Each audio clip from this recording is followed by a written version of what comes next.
নমস্কার বন্ধুরা, অনুভব রান্নাঘরে সবাইকে স্বাগত জানাচ্ছি। বর্ধমানে সীতাভোগ মিষ্টি খেতে কে না পছন্দ করে, তাও যদি এবার ঘরে বসে খুবই সহজ উপায়ে বানানো যায়।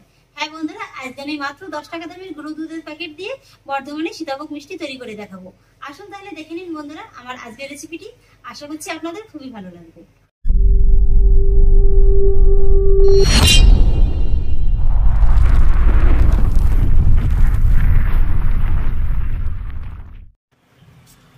বন্ধুরা, আজকে আমি সীতাভোগ মিষ্টি বানানোর জন্য এখানে দেখুন নিয়েছি 10 টাকা দামের 4 প্যাকেট গুঁড়ো দুধ। এই গুঁড়ো দুধ দিয়েও কিন্তু সীতাভোগ মিষ্টিটা খুব সুন্দর হয়। দেখতে থাকুন আমি কিভাবে এই গুঁড়ো দুধ দিয়ে সীতাভোগ মিষ্টিটা আপনাদের বানিয়ে দেখাচ্ছি। গুঁড়ো দুধটা আমি একটি বাটিতে ঢেলে নিয়েছি। আপনারা কিন্তু আপনাদের সুবিধা মতো যে কোনো মেজারমেন্ট কাপ কিংবা বাটি মেপে করবেন, তাহলে দেখবেন যে মাপটা নিতে খুবই সুবিধা হবে। এবার আমি দুধ দিয়ে ছানাটা কেটে নেব। আর ছানাটা তৈরি করার জন্য আমি গ্যাসের পরে একটি কড়াই বসিয়ে দিয়েছি, তবে কিন্তু বন্ধুরা এখনো গ্যাসটা অন করিনি। এই গুঁড়ো দুধটা কড়াইয়ের ভিতরে দিয়ে দেব। তারপরে দিয়ে দেব আমি যে বাটিটা মেপে দুধটা নিয়েছিলাম সেই বাটিটারই 1 বাটি জল।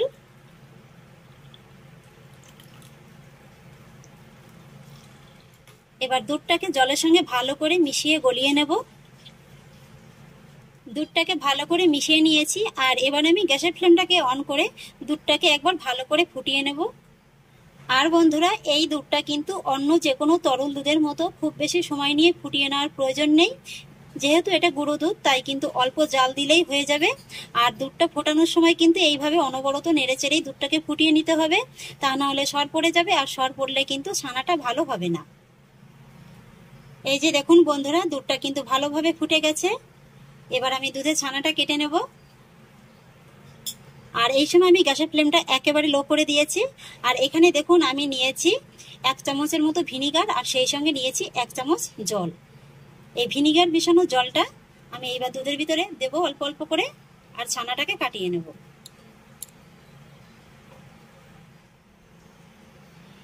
এই যে দেখুন বন্ধুরা, ছানাটাকে খুব সুন্দর করে কাটিয়ে নিয়েছি। আর দেখুন বন্ধুরা, ছানাটা কত সুন্দর হয়েছে। এই যে দেখুন জলটা কিন্তু আলাদা হয়ে গেছে, একটা পরিষ্কার জল কিন্তু বেরিয়ে গেছে। এবার আমি ছানাটাকে জল থেকে আলাদা করে নেব। একটা পরিষ্কার সাদা সুতির কাপড়ের পরে আমি ছানাটাকে ঢেলে দেব। তারপর এই ছানাটাকে নরমাল জল দিয়ে ভালো করে ধুয়ে নেব। তারপরে এই কাপড়ের ভিতরে ছানাটাকে এইভাবে রেখে হাত দিয়ে ভালো করে চেপে চেপে এর ভিতরের এক্সট্রা জলটাকে বের করে দেব। ছানা থেকে জলটাকে খুব ভালো করে ঝরিয়ে নিয়েছি। এবার আমি ছানাটি অন্য একটি থালায় নিয়ে নেব। তারপর ছানাটিকে হাত দিয়ে একটু ভালো করে প্রথমে মেখে নেব। আর এই যে দেখুন বন্ধুরা, ছানাটা কত সুন্দর হয়েছে। ছানাটা কিন্তু জল ঝরিয়ে একেবারে শুকনো খটখটে করে নিলে হবে না, এইভাবে একটু হালকা ভেজা ভেজা থাকলেই কিন্তু ভালো হবে।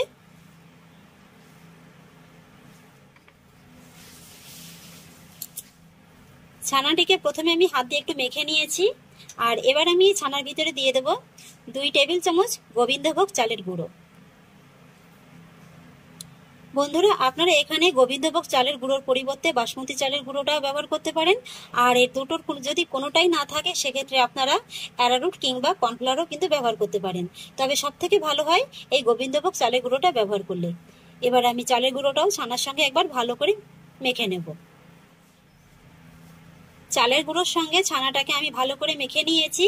আর এই মাখাটা কিন্তু বন্ধুরা এতটা শক্ত হবে না, এর থেকে একটু হালকা নরম হবে। তাই এই সময় আপনারা কিন্তু একটু তরল দুধ কিংবা নর্মাল জল দিয়েও ছানাটাকে মেখে নিতে পারেন। এইভাবে আমি অল্প অল্প করে একটু দুধ দেব, আর ছানাটাকে খুব ভালো করে মেখে নেব।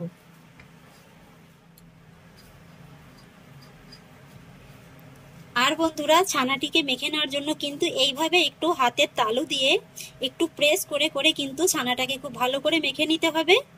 এই যে দেখুন বন্ধুরা, আমার ছানাটা কিন্তু খুব সুন্দর করে মাখা হয়ে গেছে।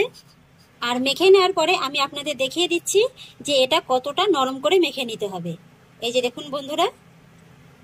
আর তারপরে কিন্তু এই ছানার বলটিকে এইভাবে একটু ঢাকা চাপা দিয়ে রাখতে হবে, যাতে উপর থেকে হাওয়ায় না শুকিয়ে যায়। আর এবার দেখুন বন্ধুরা, সীতাভোগগুলো ভাজার জন্য আমি গ্যাসে পরে একটি কড়াই বসিয়ে দিয়েছি। আর কড়াইতে দিয়ে দেবো ভাজার জন্য পর্যাপ্ত পরিমাণে সাদা তেল। আর তেলটাকে আমি মিডিয়াম ফ্লেমে মিডিয়াম ভাবে গরম করে নেব। তেলটাকে মিডিয়াম গরম করে নিয়েছি, আর এই সময় গ্যাসের ফ্লেমটা একেবারে কমিয়ে সীতাভোগগুলো কিন্তু ভেজে নিতে হবে।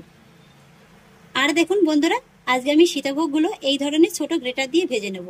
এই ধরনের গ্রেটার কিন্তু প্রায় প্রত্যেকের বাড়িতেই থাকে, তবুও যদি না থাকে তাহলে আপনারা যে কোনো সুজির প্যাকেট কিংবা দুধের প্যাকেটের ভিতরে ভরেও কিন্তু ভেজে নিতে পারেন। এইবার আমি এই যে দেখুন হাতে অল্প একটু পরিমাণে ছানার ডো নিয়ে এইভাবে গ্রেটারের পরে রেখে হাতে এইভাবে চেপে চেপে সীতাভোগগুলো ভেজে নেব।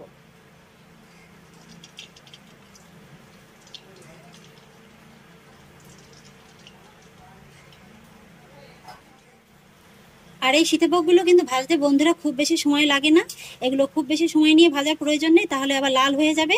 আর একবারে কিন্তু অনেকগুলো দিয়ে ভাজলেও আগে যেগুলো দেওয়া হয়েছে সেগুলোও কিন্তু লাল হয়ে যাবে। এই যে দেখুন বন্ধুরা, সীতাভোগগুলো কত সুন্দর, একটার গা একটা ছেড়ে দিয়েছে, খুব সুন্দরভাবেই কিন্তু ভাজা হয়ে যাচ্ছে। এই যে বন্ধুরা, প্রায় 2 মিনিট সময় নিয়ে আমি সীতাভোগগুলোকে ভেজে নিয়েছি। এই যে দেখুন বন্ধুরা, আর ভাজার সময় কিন্তু আপনারাই বুঝতে পারবেন এর ভিতরে কিন্তু হালকা একটা ক্রিস্পি ভাব চলে আসে। এই যে দেখুন, এগুলো কিন্তু আমি ভেজে একেবারে লাল করে ফেলেনি, ঠিক এইভাবেই কিন্তু ভেজে নিতে হবে।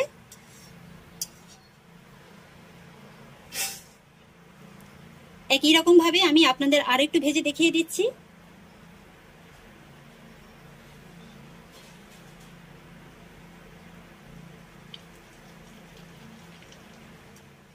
দ্বিতীয় ব্যাচের সীতাভোগগুলোকে আমি একই রকম ভাবে ভেজে নিয়েছি। এই যে দেখুন বন্ধুরা, এক এক করে আমি সবগুলো সীতাভোগ মিষ্টি ভেজে নিয়েছি। আর এবার আমি সীতাভোগ মিষ্টির জন্য নিকুতি মিষ্টিটা তৈরি করে নেব। সেই জন্য একটি পাত্রে নিয়ে নিচ্ছি 4 টেবিল চামচ আটা।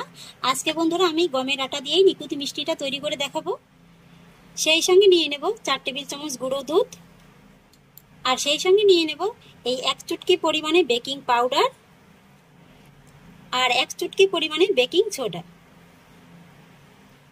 হাত দিয়ে এই শুকনো উপকরণগুলো আমি একবার ভালো করে মিশিয়ে দেব। তারপর এর ভিতরে 1 টেবিল চামচের মতো ঘি দিয়ে এই আটাটাকে ভালো করে ময়াম দিয়ে নেব। ময়ামটা দিয়ে দেওয়ার পরে এবার এর ভিতরে আমি অল্প অল্প করে জল দিয়ে আটাটাকে খুব ভালো করে মেখে নেব। আটাটাকে আমি খুব ভালো করে মেখে নিয়েছি। আর বন্ধুরা, এই মাখাটা কিন্তু এরকম একটু হালকা চিটচিটে হবে, এরকম কিন্তু একটু নরম করেই মেখে নিতে হবে। আর এবার আমি নিকুতি মিষ্টিগুলো বানানোর জন্য হাতে সামান্য একটু ঘি মাখিয়ে নিয়েছি। এবার আমি এই ডো থেকে এইভাবে খুবই অল্প অল্প করে নেব,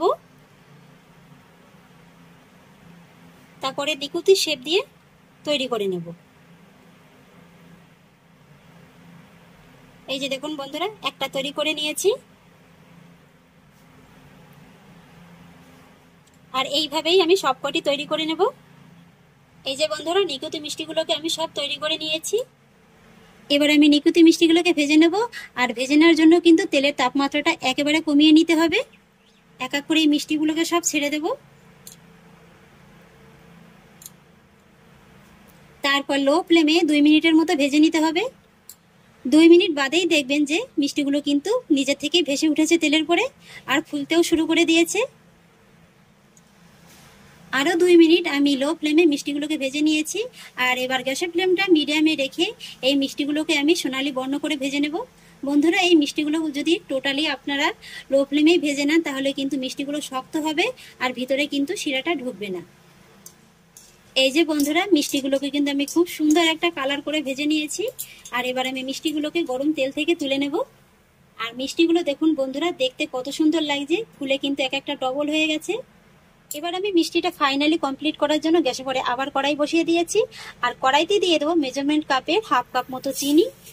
এখন আমি চিনির শিরাটা তৈরি করে নেব। সেই সঙ্গে দিয়ে দেবো হাফ কাপের মতো জল। আর জলের ভিতরে দিয়ে দেবো একটি তেজপাতা, একটি দারচিনি, 2টো ছোট এলাচ আর 4-5টি লবঙ্গ।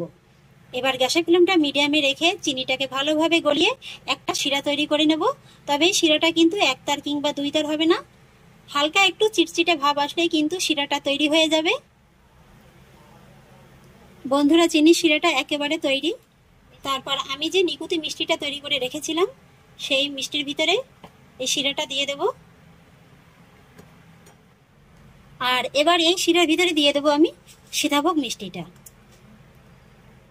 চিনি শিরাটা কিন্তু ভালোভাবে গরম থাকা অবস্থাতেই এই মিষ্টিগুলো শিরার ভিতরে দিয়ে দিতে হবে।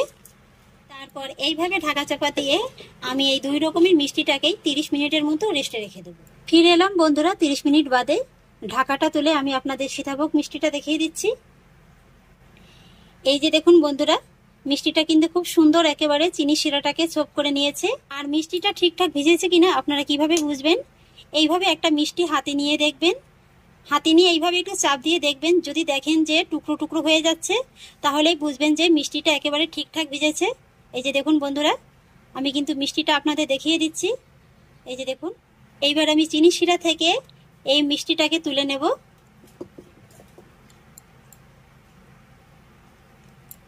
তারপরে এরকম একটা ছাঁকনির পরে রেখে মিষ্টির ভিতরে যে এক্সট্রা রসটা আছে সেটাকে ছেঁকে নেব। এতে করে কিন্তু মিষ্টিটা খুব সুন্দর একেবারে ঝরঝরে হয়ে যাবে। আর এবার বন্ধুরা আমি আপনাদের নিকুতি মিষ্টিটা দেখিয়ে দিচ্ছি। এই যে দেখুন বন্ধুরা, মিষ্টিটা কত সুন্দর একেবারে চিনি শিরাটাকে ছোপ করে নিয়েছে। আর ফুলে দেখুন বন্ধুরা, এক একটা মিষ্টি কত বড় হয়ে গেছে। আর মিষ্টিগুলো দেখুন বন্ধুরা, কত সুন্দর একেবারে নরম তুলতুলে হয়েছে। আর এবার বন্ধুরা মিষ্টিগুলোকে আমি একটা প্লেটে তুলে নেব।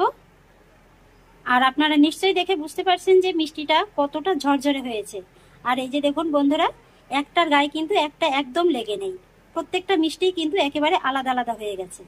নিকুতি মিষ্টিটা দিয়েও আমি প্লেটটাকে সুন্দর করে সাজিয়ে নিয়েছি। আর এবার দেখুন বন্ধুরা, মিষ্টিটা দেখতে কতটা লোভনীয় লাগছে। আর এই মিষ্টিটা দেখতে যতটা লোভনীয় লাগছে, খেতে কিন্তু তার থেকে অনেক বেশি মজাদার লাগবে। তো আশা করছি বন্ধুরা, আমার আজকের এই সীতাভোগ মিষ্টির রেসিপিটি আপনাদেরও খুব ভালো লেগেছে। যদি ভালো লেগে থাকে তাহলে আমাকে অবশ্যই একটা লাইক এবং কমেন্ট করবেন, সেই সঙ্গে বন্ধুদের সঙ্গে শেয়ার করবেন। আর প্লিজ বন্ধুরা, যদি আমার পরিবারের নতুন সদস্য হয়ে থাকেন তাহলে একটা সাবস্ক্রাইব করে পাশে থাকা বেল আইকনটি প্রেস করে দেবেন। ফিরে আসছি এরকমই পরের অন্য কোনো নতুন রেসিপি নিয়ে। সবাই ভালো থাকুন, সুস্থ থাকুন, ধন্যবাদ।